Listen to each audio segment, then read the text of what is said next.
अगर इस चौखट पर बारात आई तो डोली की जगह उनकी अर्थियां उठेगी और सबसे पहले अर्थी उसकी उठेगी जिसके सर पर चेहरा होगा तो उसे बिछा दूंगा लाश है। इन हाथों से हथियार छोड़े हैं, चलाना नहीं भूले।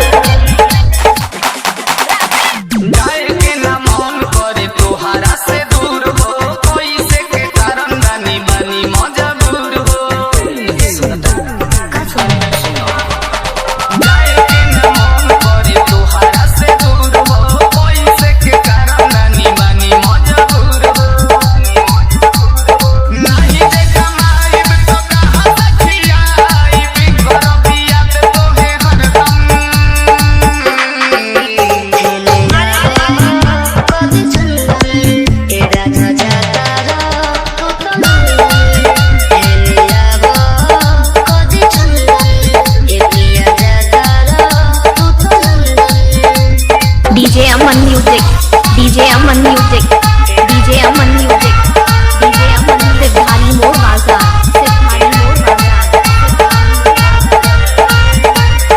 चल गई बाबा हरा तो कटी कैसे रतिया, याद आई कोई तो हम मीठे मीठे बतिया।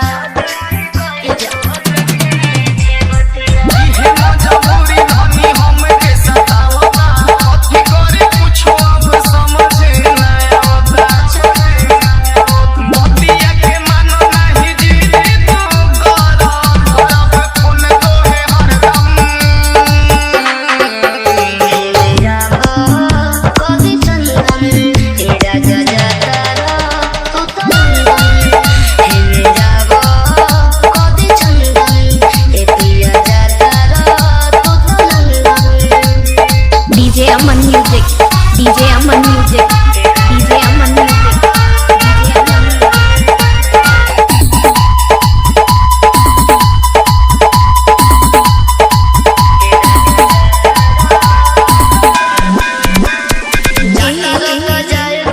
ठीक से कमाई हो, कौनो सवात से न नजर लड़ाई हो।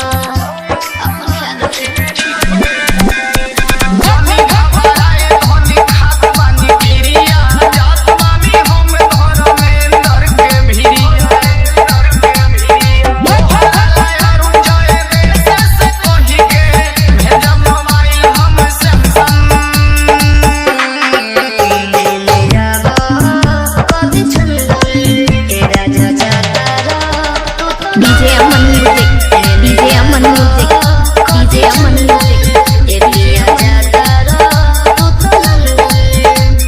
सिवधारी मोड़ बाजार, सिवधारी मोड़ बाजार, सिवधारी मोड़ बाजार, सिवधारी मोड़ बाजार।